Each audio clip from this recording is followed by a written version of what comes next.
Hey guys, and welcome back to another YouTube video. In this video, I'll be doing my AFL Fantasy Round 6 review of Hawthorn versus Adelaide, going through who went well, who didn't have the best game, and yeah, really going through the rookies, etc., and finding out who's the best pick for next week, especially with all of you guys, not so much me, but most of you guys catching a couple of injuries in this game or other stuff. So before we get into it, remember to hit the like button, subscribe, and turn the notification bell on so you know when I upload, and let's get into the video. So if I go over here, yep, I got that. So Newcomb was top score here with the 1-2-2. He just looked pretty good the whole day, to be honest, and was huge in the first and third to get up to that score. And yeah, I think he was topping it pretty much the whole time. He led from, especially getting this tackle handball, he led from pretty much the start, and is a guy that you could look into, but I don't know what is he averaging overall. If we look here, Newcomb, he's averaging 95 to almost 96 overall. So do you really want that as your, for me, it would be most likely my M5. I think not at this point. I think I want someone more, but at his price, if we look at the break even, well, I just want to make sure that this is the right break even. Newcomb's is 78 here and 78 there. Okay. So he's going to go up. He beat his break even by 44. So he's going to go up probably up to 800k. So can you expend 800k on a guy averaging 96? I don't know. Sicily, 845k. I'm going to drop another 20k to 820k. He is a guy that I'm looking at possibly getting in just because, yeah, he had a really good game. And if we look at Sicily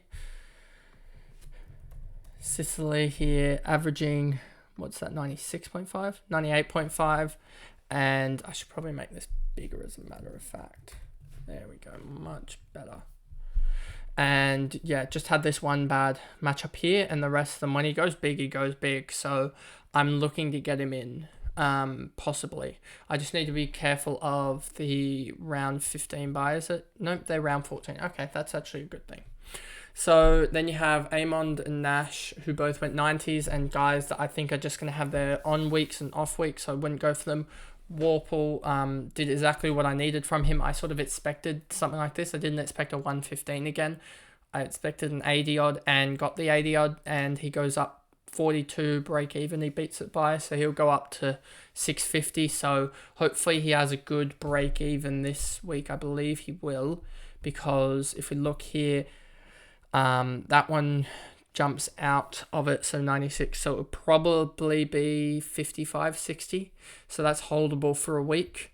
And then he has, if he can get through the next round of scores for his break even, then it will just tank a little bit with these 57 and 71. So if he can hold his position, which I doubt he will, because you have Day and Mackenzie also in that sort of competing for that one spot, it's sort of hard for him to keep his role. So I don't think he will keep his role. Morrison, Impey, Moore was down a little bit, so good thing I didn't go for him, as there was some thoughts about going for him.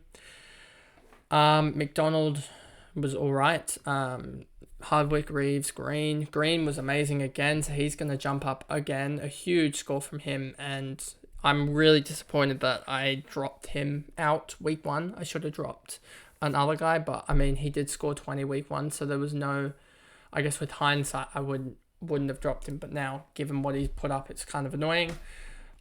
Mitchell, 68, great last quarter to save it, basically, and yeah, when he got to, I think it was like 40 probably here, so he was on 44 after 5. I was like, okay, this is good. He'll get up a decent amount, and I think they almost missed a handball from him as well in the last quarter that would have propelled his score up to 70, but I mean, they could pretty much have done that for any player. That's how bad the system is at the moment. And then anyone else here really note, Brockman beat his break even, but that's going to creep up on him, and Mackenzie didn't. And now it's a worry between getting the price right for Mackenzie and up to Rochelle, given his good game. and we'll go through that in a second. And there's no one else here really. So we go on to Adelaide, and Walker's going to have a good game here or there. He kicked 1, 2, 3, 4. He kicked 4 goals, 1 I think it is. So yeah, massive return from him. Laird, another big return, and he's starting to go on the rise. So if I really wanted to, and I could get Laird, but I don't think I do want to get Laird because that would mean holding Mackenzie, and Mackenzie's probably going to get dropped, I would think, when Day comes back. So Mackenzie probably is a must out for Rochelle or someone of that nature. So then you have Sloan here, Saligo, Dawson, Rochelle. Rochelle had a huge first half and then fell away, but I just like the way he was scoring. And yeah, I just think he's, with the role he has, if we look at another website, and we go to CBAs, we go to Adelaide's the one that we want. Josh Rochelle, 69% CBAs, and that was just good for him. So that's what I need out of him. And then you got Scholl, Smith, Fogarty, O'Brien. Back on Dawson, he had a pretty good start, but then fell away again. So a lot of these guys, if you look here, actually fell away. Well, at least you could say a lot. These 3 fell away. Did Scholl do the same, sort of? Smith, the same as well. Fogarty, sort of the opposite. O'Brien was obviously going to be constant. Rankin was constant. Pedler fell away again. McElhaney came into the game. Murphy, Thilthorpe, Dodie, and then you come down to Jones, and I am so thankful that I didn't pick him because that would be a season ruiner, I think, just because his break-even's now going to be like 65, 70 already off the back of that, and that's just going to kill his cash gen, and he's not going to go much more than 520, 530. And instead of getting a guy that could possibly go and make 150, 200k, you got a guy here that's going to make 60, 70k at most and be a trade out, as well as the fact that he's not scoring well. Like, he got well outscored. 31 points outscored by Mitchell, a rookie. So I'm really happy I made that choice.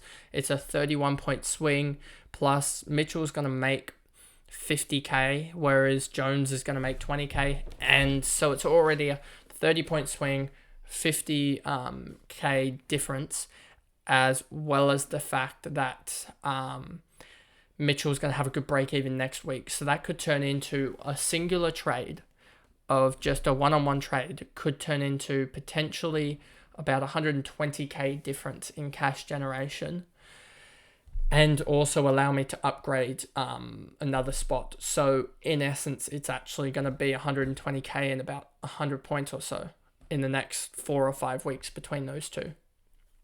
So that's why I'm really, really happy about that.